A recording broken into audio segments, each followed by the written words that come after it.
I get the question a lot, how did I get to where I am today? Or what led me to the field that I'm in today? And it was a pretty long process. When I look back at my life, it was pretty normal. Like there's nothing, nothing happened that was extremely like out of the ordinary. I had an awesome family that did the best that they could for me, which was a lot and some. Around the age of 13, I started drinking, and I found nicotine and marijuana at that age as well. Before, I was always a reserved guy. I was very shy, reserved. At parties, I was the one standing off in the corner. And the first time I drank, I came out of that shell. I became the life of the party. And it became a need. I needed to drink now instead of a want. It wasn't something that I just wanted to do with friends here and there. What I realized is that freedom that I thought I had was all fake. Like the chains that drugs and alcohol had broken off of me just applied new chains that were reinforced with a stronger steel. It just took me longer to realize how tight of a grasp they had on me. They were clamped a little tighter. At an early age, looking back now, I couldn't have told you that in the beginning, of course, at 13 years old, but looking back, I could see, all right, there was a problem for me.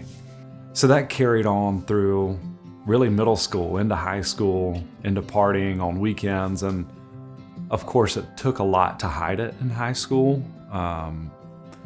Or it was more limited. It was limited to weekends or Friday, Saturday, Sunday nights, maybe Mondays. I could creep it in there.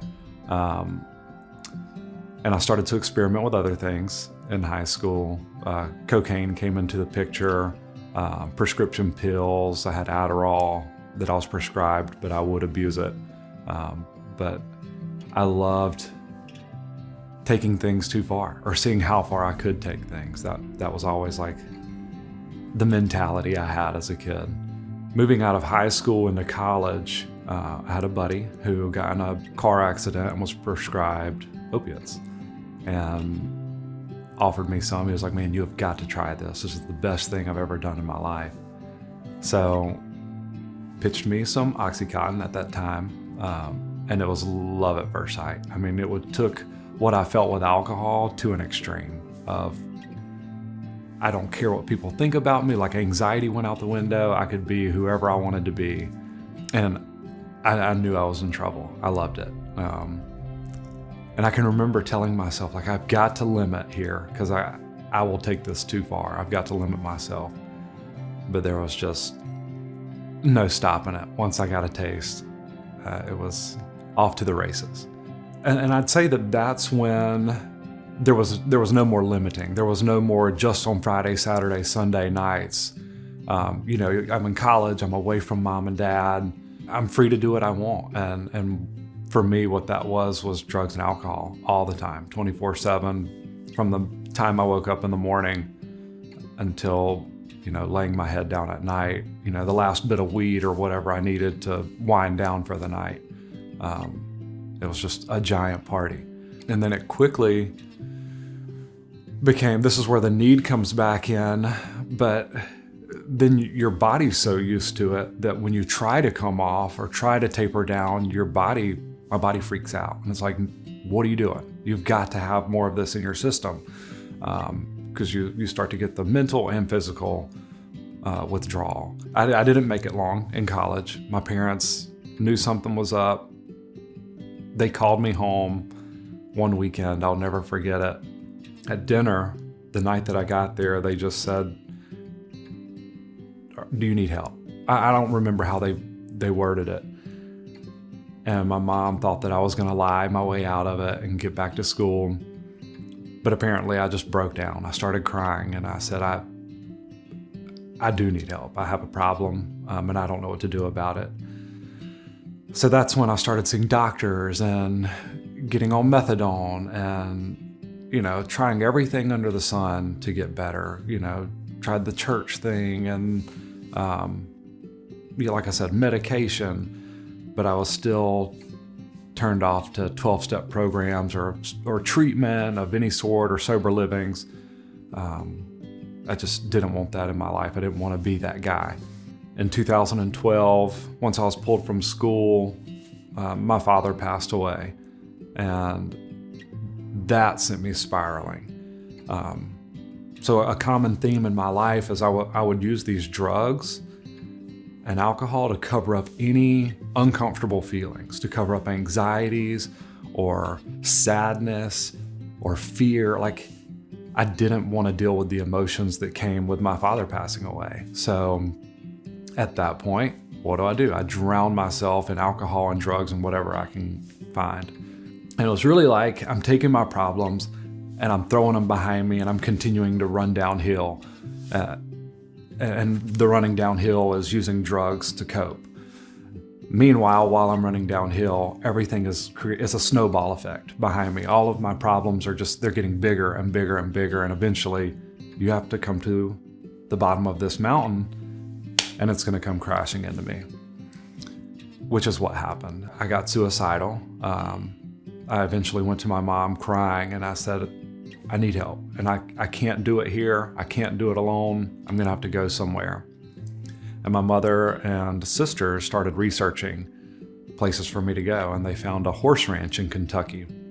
Right when I got there, like I said, that's when that ball hit me of emotions I'd been throwing behind me my whole life and running from. And it was hard. I called my mom and begged her, like every other day that I got a phone privilege, please come get me. Please come get me from here. I'm miserable. I hate it. I'm going to kill myself if you don't come get me. I mean, it went as far as just threatening her. And she had this ace in the hole that she would play every time, and she would say, David, I just lost your dad. I don't want to lose you too. Please give it one more day. And she would pretty much beg, and I'd say, okay, I'll give it one more day. And that went on for like 3 weeks where I'm begging to come home. And I stayed long enough to where it became fun to me. I started to realize, my anxiety is dying down and my depression is getting better. I'm becoming happier and I can sit still for a certain period of time now. I started to see the benefits of recovery once my body calmed down and the physical withdrawals were over. And I was like, okay, maybe I could give this a shot.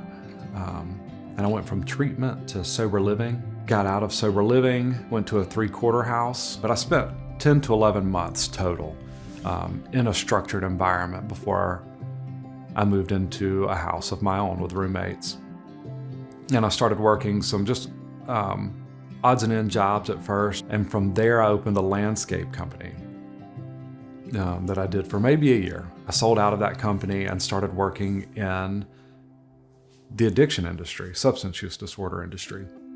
I worked for a corporation in Asheville for probably 4.5 years before I decided to break away and do my own thing. I took some of my best friends who are also in recovery from Asheville, formulated this idea of how can we be different and what can we create in an area that needs support. And that's kind of what led us to South Carolina, led us to Greenville. If you would have told me I'm gonna end up sober and I'll be working in the addiction treatment industry, I would have told you you're crazy. I would have laughed it off and walked away, probably ran away. But here we are today. I'm the executive director of Greenville Transitions. And sometimes I still can't believe it. Like how far, not only myself, but the team that I work with, the guys that we work with on a daily basis, how far we're all coming, and it's incredible. And now I get to pass what I've learned on to the next person. And I get to do that today.